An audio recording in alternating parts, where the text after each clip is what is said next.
Maegovanin, Kedmil in Elder speech.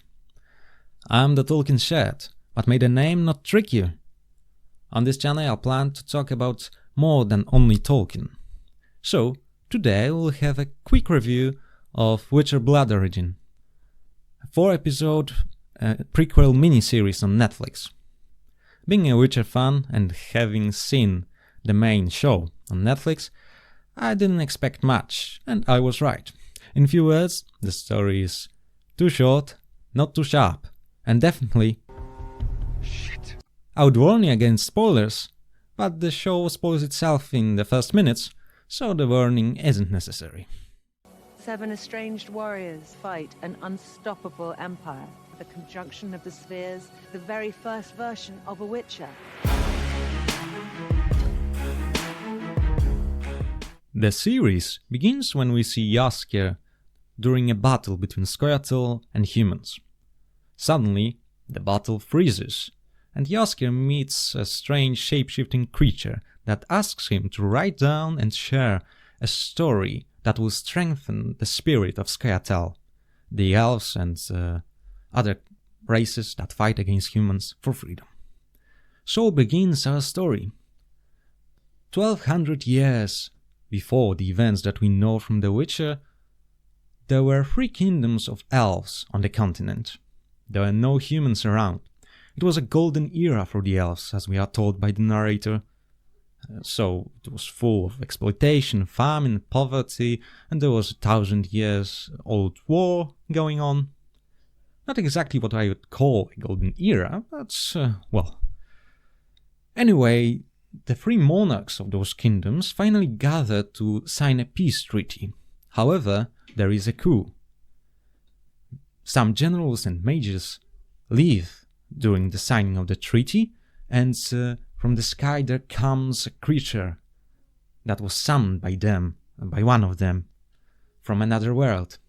The beast wipes out all the monarchs and the guards, and there is only one person of royal bloodline, Princess Merwin of Zintria, who was also one of the schemers. She is declared the Golden Empress, and immediately the 3 kingdoms unite under one banner and they prepare to invade other worlds. The purpose is to conquer, to civilize and to gather food, because the continent is apparently on the brink of starvation. A short time earlier, in a distant part of the world, 2 outcasts from the clans that were supposed to protect the monarchs meet in prison. One of them is Lark of Ravenclaw, once a warrior and now a bard, who is baffled that some people do not like being stabbed. The other one is Fial Stoneheart of Dog Clan from Zintria. He was banished from his kingdom for sleeping with then Princess Merwin. It turns out that Lark swore to kill Fial because in one of the battles between 2 kingdoms, he blinded her cousin. She tries to kill him, but a minute later, Fial is released.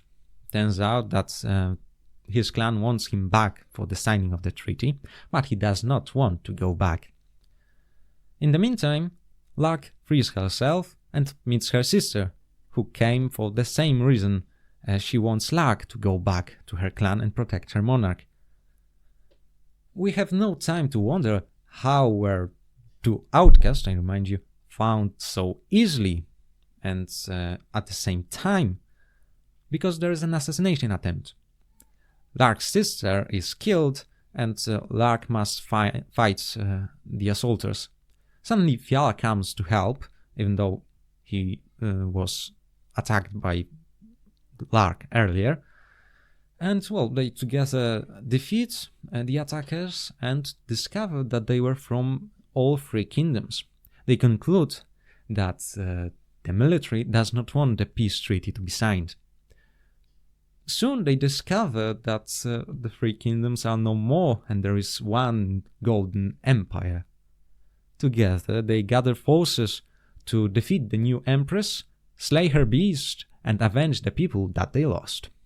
In the meantime, our Empress frees herself from the influence of Balor, the mage that summoned the beast, imprisons him, but it turns out that the travel between the worlds is impossible without his knowledge, so he is released and realizes his own plan. He goes to another world and gains the magic of chaos that will allow him to become the Emperor. While it happens, Lag and Fjall gather other 5 people whom they find by luck, by whom they are found by luck, or whom they convince by luck. In order to kill the beast of Balor, Fjall himself becomes one with a monster. He becomes the first Witcher. The more precise details of how it happens will be discussed later. By intrigue and even more luck, our group enters Zintria, conquers the palace, organizes a riot, kills the beast and this monster too. Unfortunately, Fjall is consumed by the beast inside him more and more, and he asks to be killed. Lag does it, and in the other part of the palace, Balor is defeated, and the monolith that he used to travel across the worlds is shattered. This causes the conjunction of the spheres to happen, and now nothing will be the same. The humans and the monsters arrive in the world. In one of the last scenes, we see Lag being pregnant with Fjall's child, because they were in love, I should mention that. And the child is prophesied to start a line of great people. Probably it is the origin of the Elder Blood that plays a bigger role in the main series. And in the last scene, we see Jaskier organizing his notes. Let's study the origin of the first Witcher. On their journey, Fjall and Lag meet Lag's old sword master, Skian. So it happens that she gets wounded and requires medic's help. Luckily, a bounty hunter finds Lag and Fjall and wants to join them. Luckily, his lover, that lives somewhere around there, is a mage healer. Luckily, adopted brother of hers stays at hers, and luckily he turns out to be Sindril, the mage responsible for the discovery of cross-world travel. And what is even more lucky, he escaped from prison he was put by Balor in, and by even more luck, or by some misfortune, Sindril organizes a fast magic travel to Zintria, but something goes wrong and our heroes end up in a different world. There they spend only a minute, but they still manage to be attacked by an extremely dangerous monster. They escape, but half of the monster gets through their portal with them and ends up in their world. When they later discuss their next move, Sindril proposes to merge somebody with the essence of the monster. And Fjall agrees to do that, to be changed. And Sindril and his sister, after a relatively quick ritual, turn Fjall into the first version of the Witcher using the heart of the monster. This one storyline raises many questions. For example, why does Sindril know how to make a Witcher, and was something like that done ever before? How does he know that this monster he has never seen will be suitable for the ritual? How did he escape from prison? And what is the reason for the malfunction of the cross-world travel? It never happens again and is never explained. And other elements of the story raise even more questions. What was the reason for the 1000-Year War? Why are there people who don't want it to end? What is the exact reason for Fjall and Lag to be called back? Why are the assassins so easy to identify? Why were assassins sent if Lag and Fjall would be killed at treaty signing anyway? Why do elves plan to attack the other worlds if the only thing that they know about them is that there are deadly creatures there? Why are the monarchs asking to be betrayed by going to the heart of the enemy land? Why don't they use emissaries? Why are there only about 20 people protecting each monarch? Why does nobody care that the most important people in the kingdoms live while the treaty is being signed. How is it possible that 3 fighting kingdoms become a one united empire in the matter of days? Why is Skian convinced to go with our heroes only after being attacked by one of them? Why the only defense that we see around the monoliths is just 3 elves? Why does Merwin decide that Balor is necessary after just one attempt at opening the gateway to other worlds without his help? Why is the expeditionary force sent to scout the other worlds only 8 people? Why does the beast forget to use its most powerful weapon of turning people into blood mist when it's fighting Fjord? Aren't witches supposed to be sterile? Now let's briefly discuss 2 problems with the world presented in the series. The first one is the problem with the monoliths.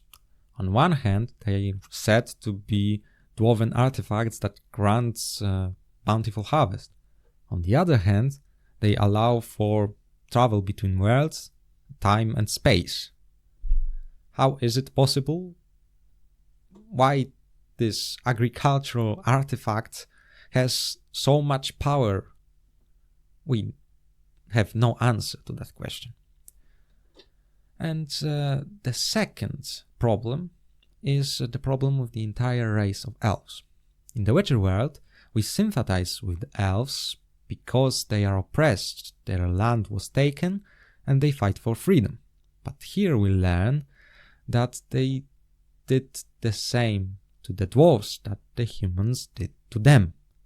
They took the dwarven land and now oppress the dwarves. So they lose their moral high ground. And there is nothing that makes them different from the humans.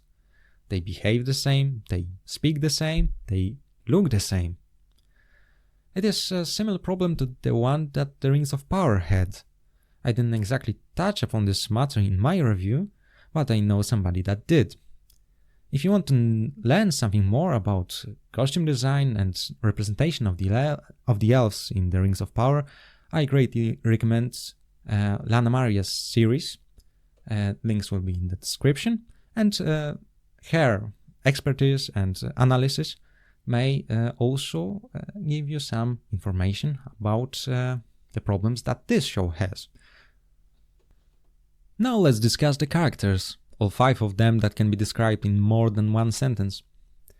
Let's start from Fjall. I really liked him. He's the only one that I was invested in. Out of 3 scenes that I honestly enjoyed in the show, 2 of them were his. The first one was when he was banished from Zintria by his own father. It was a really good scene. And the second one was really satisfying when he refused the offer to join Merwin and attacked her.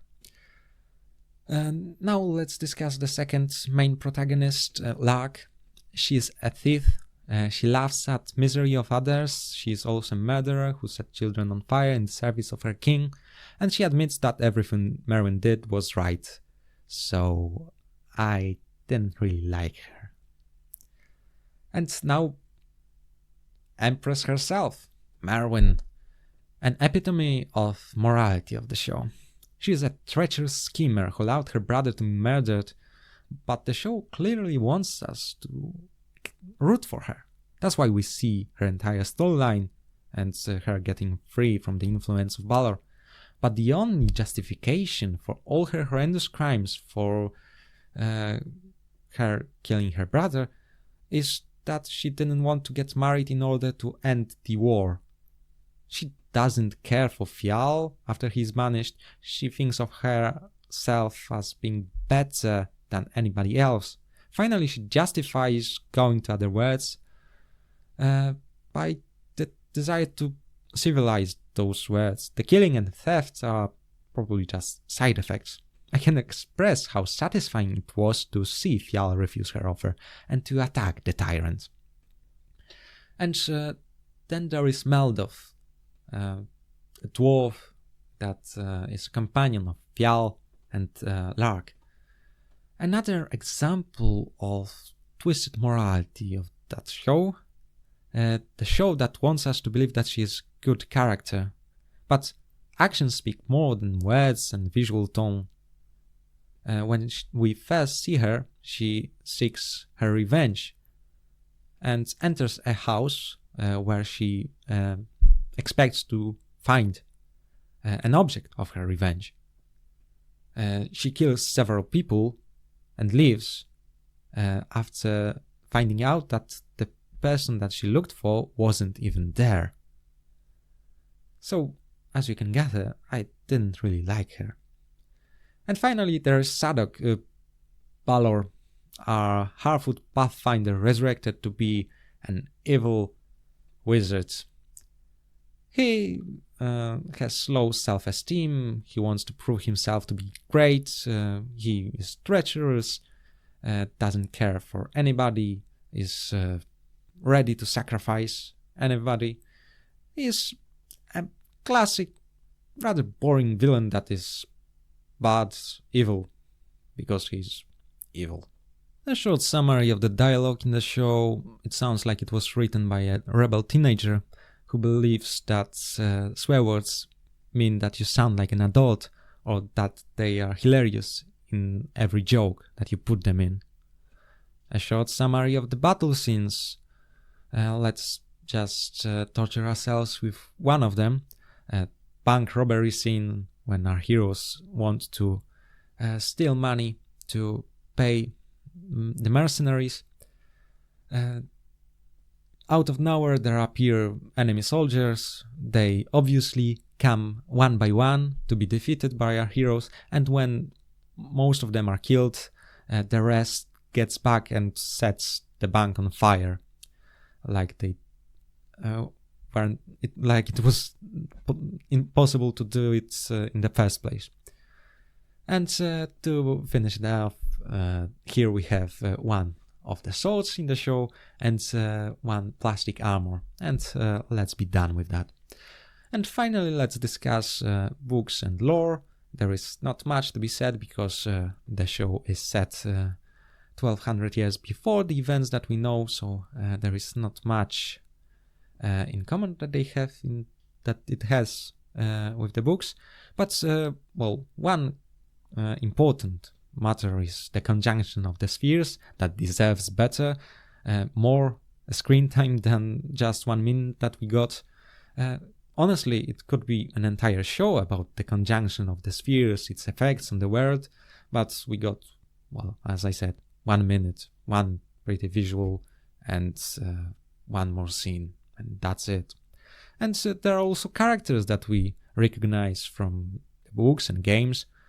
So we see Ithlin as a child, Eredin as a gay, and Avalach as a stuttering boy.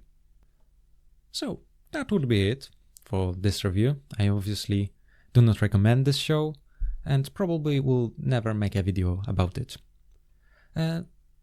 Next week we'll return with the discussion on the Rings of Power. I'm not done, but you can expect me to return to the world of Witcher when the 3rd season drops. I want to discuss it with you.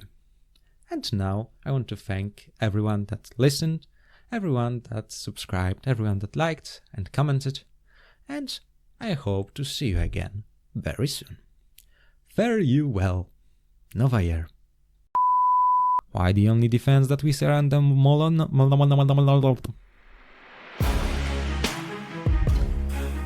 Subscribe right now, you little hobbitses.